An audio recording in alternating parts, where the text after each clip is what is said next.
A common point of discussion at present is whether the new Switch system will launch without a Mario game at all. Of course, the Switch, Wii, and other successful consoles have launched Mario-less, but generally these have had a major Zelda or another iconic franchise, such as Nintendo Dogs and Cats, represented on day one. Right now, Nintendo's highest value franchise is waiting to drop must be in the Mario vein, and in light of this, just instinctively, launching a high-stakes new system without their corporate icon seems like it could be an odd choice, and it is one I've touched on previously in short, but have never fully explored. So let's investigate. Is this likely, and what would the logic be of doing this? Now, I've gone into the first game speculation before, and clearly the most likely individual games we can identify are 3D Mario or Mario Kart, being that both of these are franchises that have been quiet for a long time.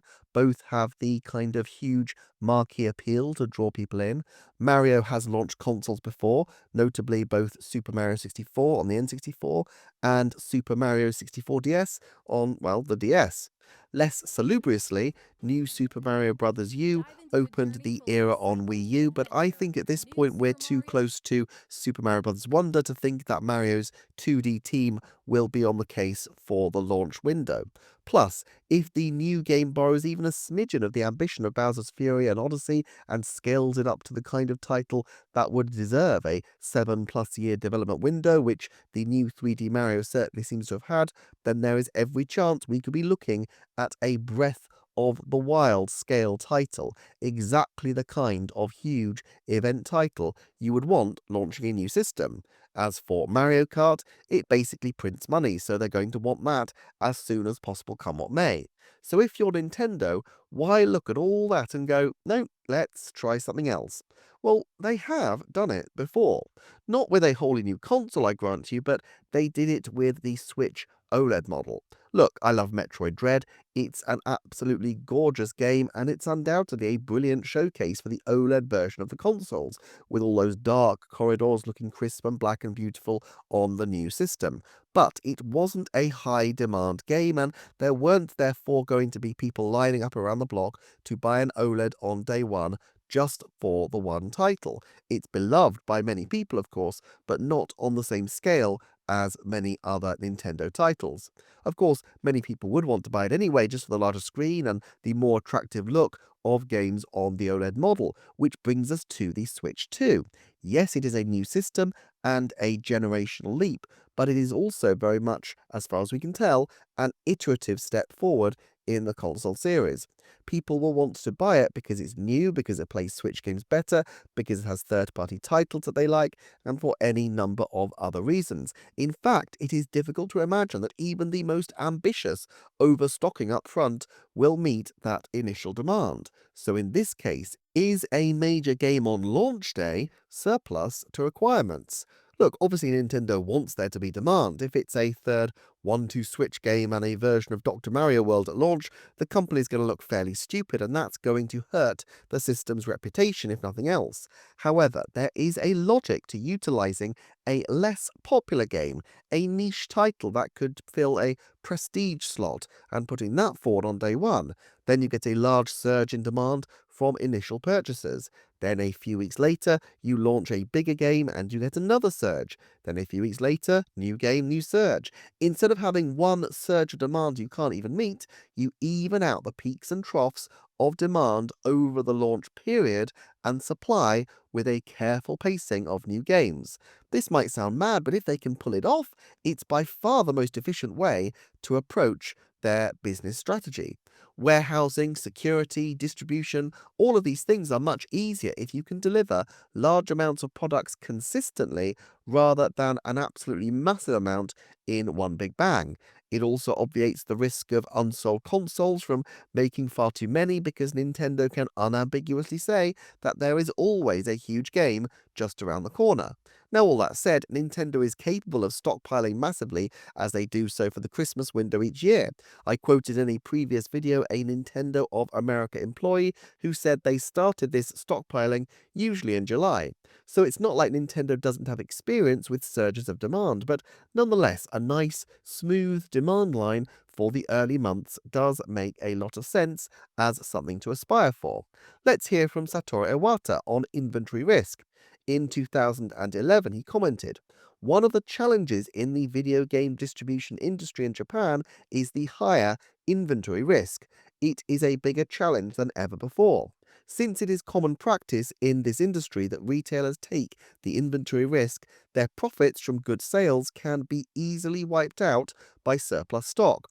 Therefore, when the sales pace of a game with a short lifespan is slower than expected, it is reasonable for retailers to reduce their prices.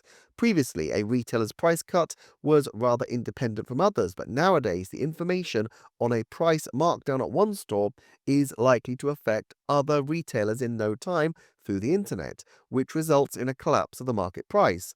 Consumers tend to see such product as one with a bad reputation.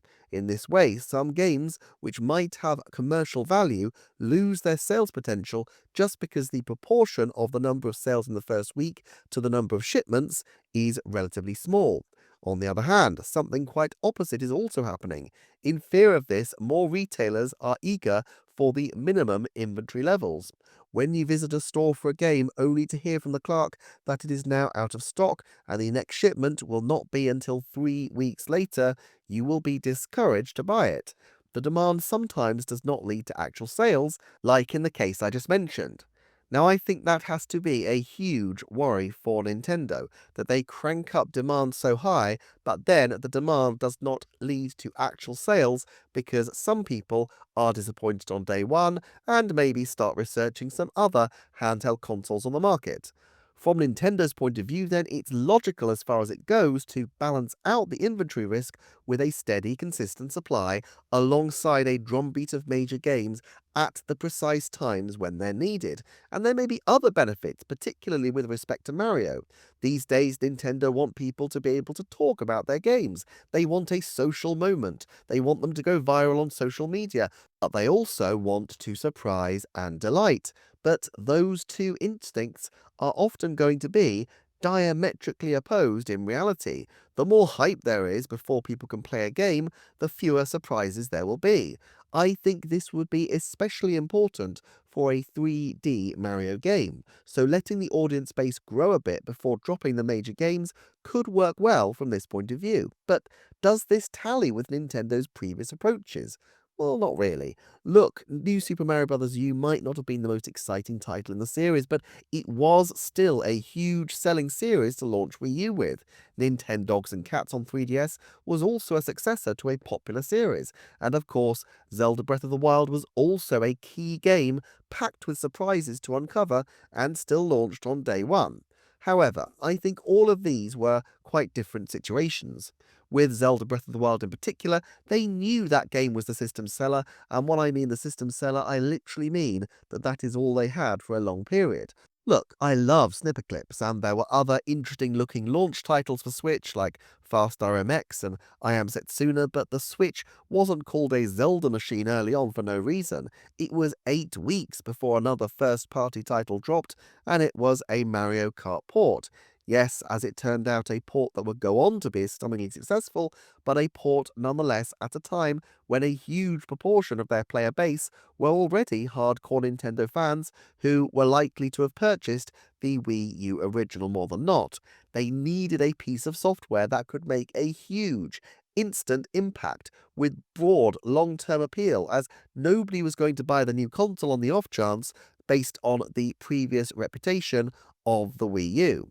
In this case, we know that Switch is a successful concept, and we know that there will be a massive glut of games for the Switch too. So why not try out a different approach?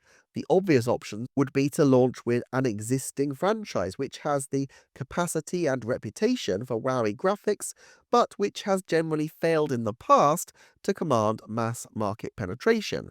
Let's say Metroid Prime 4, Astral Chain 2, Xenoblade 4, a new Donkey Kong, All quite reasonable possibilities, but don't forget the second requirement of the launch game, which is to act as a model for the system's new capabilities.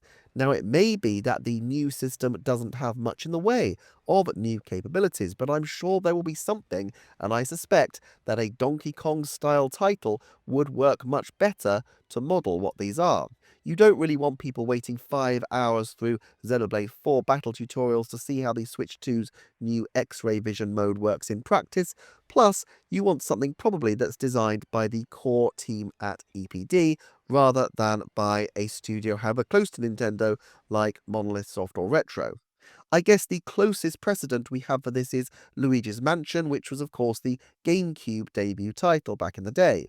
I'm not sure it's an enormously positive comparison for Nintendo, given the eventual fate of that system, but then again, I'm not sure that the rather mechanically complex Super Mario Sunshine would have fared an awful lot better either. This does open the possibility, of course, that we could have something brand new. Either a new spin off featuring a beloved character, or indeed a completely original franchise. Launching new franchises is really tough, and the kind of mascot led marquee IPs that are making Nintendo much of their money these days are even rarer. Franchises of the stature, or eventual stature, of Mario, Zelda, Pikmin, Animal Crossing, and Splatoon don't come along all that often. But can you imagine what would happen if they decided to plonk a new franchise as a launch title? It would at least guarantee attention and eyeballs and memorability. There is precedent. F-Zero was both an original franchise and a sneaky way to model the Super NES's dazzling new capabilities. ARMS wasn't a launch title, but it was the first original game to launch on the system after the system debuted, and nearly 3 months on, so it was a pretty major title for Nintendo. We know that Nintendo are developing new IP, they told their investors as much in a recent report, so if they had something they wanted to boost into the big leagues and introduce as the new Splatoon or such like, maybe this is the kind of title that they would want to put into their launch. Former Nintendo of America employees turned podcasting supremos Kevin Christer noted recently that Nintendo knows software sells hardware, and I don't think Nintendo can afford to soft pedal their software lineup for long. The only way to break through this is to have a lot, and I mean a lot, of hype games. And yet, that is something that Nintendo can deliver on. Look, Mario Kart alone is going to be massive, 3D Mario the same. But when you have Pokemon, Metroid Prime, and others releasing in 2025, titles with huge fan bases, they can credibly say that they have a deep bench of games for the long haul. 2024 has been important here too, proving that even in a relative lull, Nintendo can still produce roughly a game a month. They have built up their credibility hugely, and now it's time to cash it in. Launching with a minor key game as opposed to an all-singing showstopper is a high-risk strategy, but then again, Nintendo can afford to roll the dice a little at this point. The likes of Super Mario 64 and Breath of the Wild, these kinds of titles were needed to reassure fans that something amazing would be there to play on the new system and to model the kind of excitement that the new system offered that the previous ones didn't. But I don't think Nintendo need to worry quite so much about that now. Also, regular viewers of this channel will remember the evidence that I presented in a previous video on the relative efficacy of advertisements against publicity at different points in the launch cycle of a video game. Evidence which showed that early on, publicity, free user-generated content, was much more effective, and advertising was only more effective after the game releases.